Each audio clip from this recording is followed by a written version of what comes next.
जी viewers, welcome back, good healthy morning. अच्छा जी, हम लोग थोड़ी सी अपनी बातों में लग गए थे।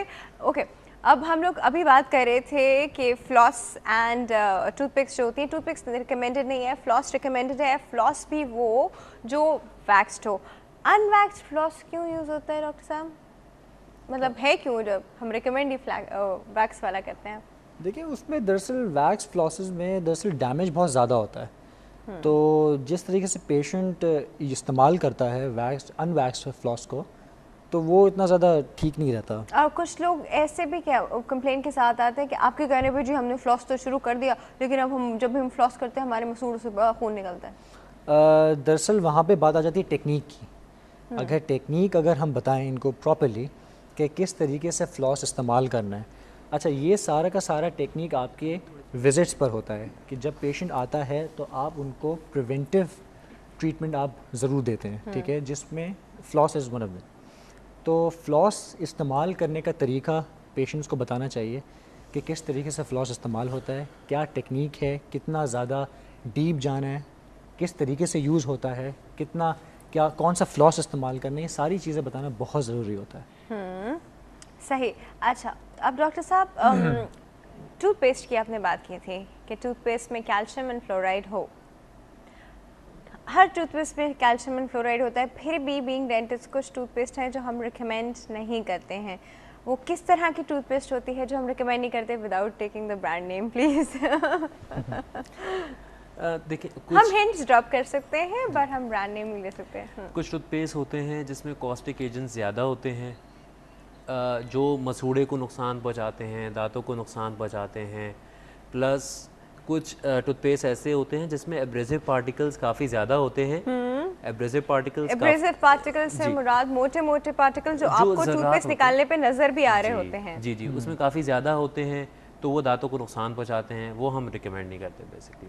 सही। प्रॉब्लम दरअसल ये है कि कुछ और ऐसी टूथपेस्ट भी तो आती है ना डॉक्टर साहब, जो एड्स में आती है कि बस 4 मिनट 5 मिनट लगाएं और फिर देखें सारा दर्द गायब हो गया। वो खुदा के लिए वो सारा का टूथपेस्ट सारा ना दरअसल लगाइएगा। नहीं, दरअसल आजकल के टूथपेस्ट में जितने भी ब्रांड्स हैं, इनमें दरअसल स्टीरॉइड्स होते हैं।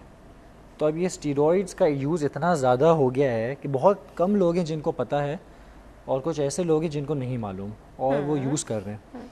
तो स्टीरॉइड्स का इस्तेमाल इतना ज़्यादा हो रहा है कि जब पेशेंट्स उनको यूज़ करते हैं उन टूथपेस्ट को, तो दे सेटिस्फाइड, दे गेट सेटिस्फाइड कि हाँ भाई ये है टूथपेस्ट जो इस्तेमाल करना है। वरना बेस्ट टूथपेस्ट वही होता है जिसमें फ्लोराइड हो। फ्लोरिडेटेड टूथपेस्ट होता है। बहुत डिफरेंट कॉन्स्टिट्यूएंट्स हैं एक टूथपेस्ट में जो होती हैं, तो मैं उतनी डिटेल में जाऊंगा नहीं। तो बेस्ट यही है कि जो फ्लोराइड जिसमें हो हम वो यूज़ करें, क्योंकि हमारा जो टूथ स्ट्रक्चर है, हमारे दरअसल जो टीथ हैं, they are blocks of calcium, ठीक है। तो फ्लोराइड का एक्सपोजर दांतों पे इस हद तक ज़रूरी है कि जो हमारे जब हम खाना खाते हैं तो फ़ौरन एक एडहेरेंट मटेरियल चिपकना शुरू हो जाता है हमारे दांत में, जिसको हम कहते हैं प्लाक। तो प्लाक का दरअसल यहाँ पे हमको मैकेनिकल रिमूवल करनी है प्लाक की, ठीक है। इसको समझे कि पूरी एक बायोफिल्म होती है ये, तो इसको हमें डिस्टर्ब करना होता है और फ्लोराइड एक्सपोजर देना होता है। अब फ्लोराइड का काम ये होता है कि वो जो हमारे प्लाक में जो बैक्टीरिया होते हैं, जो केरीज करते हैं, जो कीड़ा लगाते हैं दांत को, ये उससे फाइट करता है। तो फ्लोराइड टूथपेस्ट ज़्यादा रिकमेंडेड है बनिस्बत के वो टूथपेस्ट जिसमें स्टीरॉइड्स हो। सही। अच्छा, एक बड़ी इम्पॉर्टेंट बात यहाँ पे मेरे जहन में आ रही है, वो ये है कि माउथ वॉश का यूज़। अब पेशेंट अक्सर आके आपसे पूछता है कि बाज़ार में इतने सारे माउथ वॉशेस हैं, वो एक नॉर्मल माउथ वॉश यूज़ करे नहीं करे, ज़रूरत है नहीं है। तो माउथ वॉश क्या हर एक के लिए रिकमेंडेड है? क्या हर एक को ज़रूरी है माउथ वॉश यूज़ करना, और किस तरह का माउथ वॉश? देखिए, आजकल की बात करी जाए तो महंगाई इतनी ज़्यादा है, टैक्सेस इतने ज़्यादा लग गए हैं, आए दिन पेट्रोल के रेट्स बढ़ रहे हैं, सीएनजी के रेट्स बढ़ रहे हैं। एक नॉर्मल आदमी जो है यहाँ पे सांस नहीं ले पाता। अब एक बंदा आके बोले कि मैं माउथ वॉशेस यूज़ करूँ क्या, हम उसको हर किसी पेशेंट्स को लिख के नहीं देते कि आप माउथ वॉशेस यूज़ करें। हम एक पेशेंट को एक नॉर्मल प्रोसीजर्स बताते हैं, नॉर्मली आपने क्या क्या करना है दांतों की सेहत के लिए। ब्रशिंग आप करें, 2 टाइम करें, सुबह नाश्ते के बाद करें, रात में खाने के बाद करें, और नीम गर्म पानी के कुल्लियाँ कर लें। अगर तो ब्लड प्रेशर का पेशेंट है, वैसे तो अगर हाई बीपी रह रहा है पेशेंट को तो वो भी वार्म सलाइन वाटर इंसिस कर सकता है, नमक डाल के कुल्लियाँ कर सकता है। बस शर्त यह है कि वो हलक तक लेके ना जाए, करारे ना करे, सिर्फ माउथ रिंसेस करे। करारे कर लेगा तो सोर थ्रोट भी ठीक हो जाएगा, तो थोड़ा सा बीपी हाई हो जाएगा और कुछ नहीं। बीपी भी हाई हो जाएगा। बस अच्छा, ये अगर है BP कि की एक पेशेंट नहीं है लेमैन जो तो, है बेसिकली आम लोग जो हैं वो एक नीम गर्म पानी एक कप में लें और 5 चुटकी नमक डाल के माउथ रिंसेस करें। बेस्ट एंटीसेप्टिक है, घर में अवेलेबल है। माउथ वॉशेस सबके लिए लेना ज़रूरी नहीं है, मार्केट्स सब सही। अफोर्ड नहीं कर सकते। ठीक फ्लशेस द है। फूड अच्छा डॉक्टर साहब, ऐसी टूथपेस्ट जो क्लेम करती हैं कि आप जब लगाएंगे तो आपके दांत जो है वो सफ़ेद हो जाएंगे, what are these kind of toothpaste, और ऐसी टूथपेस्ट यूज़ करना रिकमेंडेड है? माय पर्सनल बिलीव इज़ कि ऐसे टूथपेस्ट में बहुत ज़्यादा एब्रेसिव्स होते हैं। मटेरियल होता है। इतने ज़्यादा एब्रेसिव्स होते हैं कि जो दांत का जो ऊपर का जो एब्रेसिव का थोड़ा सा एक्सप्लेन करते हैं हमारे व्यूअर्स को, they will probably not get it. देखें, एब्रेसिव्स का मतलब ये होता है कि इस टूथपेस्ट के अंदर इतने छोटे छोटे से ज़र्रात होते हैं। रेगमाल देखा है आप लोगों ने कभी? You got my point, you got my point. हाँ जी। तो दरअसल इतने छोटे छोटे ये जो पार्टिकल्स होते हैं ये हमारे ऊपर के दांत की लेयर को रिमूव करते हैं। बहुत ही नज़र नहीं आता, मतलब आराम आराम से ये रिमूव करते रहते हैं। तो ये एब्रेसिव्स इतने ख़तरनाक हैं कि लॉन्ग टर्म यूज़ में ये होता क्या है कि दांत की जो अंदर की जो सेंसिटिव लेयर होती है वो एक्सपोज हो जाती है।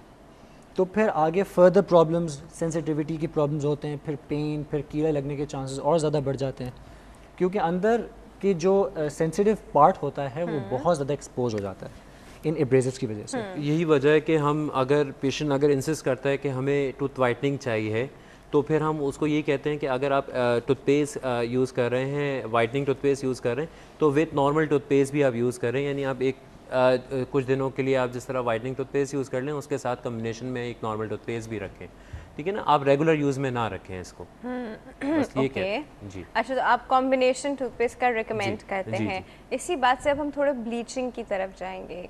एक कॉस्मेटिक प्रोसीजर है, लोग अक्सर ब्लीचिंग कराते हैं, तो ब्लीचिंग किन लोगों में रिकमेंडेड होता है और किन लोगों में रिकमेंडेड नहीं होता है, बताइए।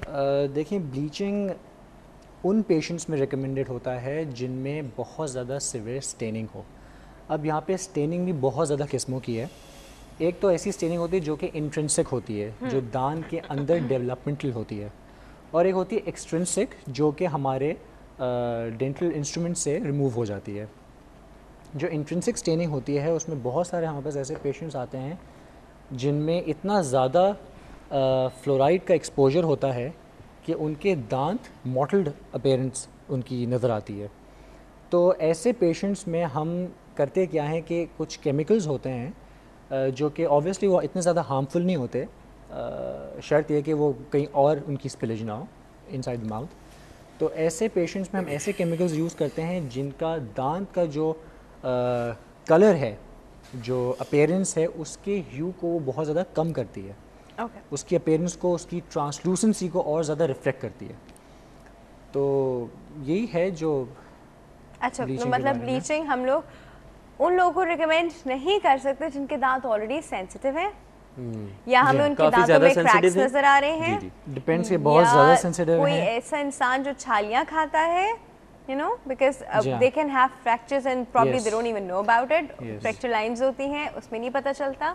तो इन लोगों पे हम ब्लीचिंग नहीं रिकमेंड कर सकते। अगर पेशेंट वांट्स के उसकी ब्लीचिंग करी जाए तो जो उसकी कंप्लेंट्स हैं सेंसिटिविटी की, पहले उसको रिमूव करें। सेंसिटिव जो टीथ हैं उनको ट्रीट करा जाए पहले, जब ट्रीट हो जाए उसके बाद हम ब्लीचिंग की तरफ जा सकते हैं। शर्त यही है कि टूथ स्ट्रक्चर सही हो, आपके पास कोई ऐसा कोई और दूसरी कंप्लेन साथ ना हो, पहले दूसरी कंप्लेंट्स को एड्रेस करा जाए, उसके बाद ब्लीचिंग प्रोसीजर्स की तरफ मूव करा जाए। सही। अच्छा डॉक्टर साहब, बड़ी कन्फ्यूजन होती है जब हम पेशेंट को बताते हैं कि अब आपका इस दांत के रूट कनाल की ज़रूरत है, तो patient goes like what is root canal. तो रूट कनाल अभी हम एक्सप्लेन करेंगे जी एक छोटे से ब्रेक के बाद। व्यूअर्स, आप लोग की बहुत सारे लोगों की कन्फ्यूजन जो है यहाँ से क्लियर हो जाएंगी, कहीं नहीं जाएगा, विल बी राइट बैक।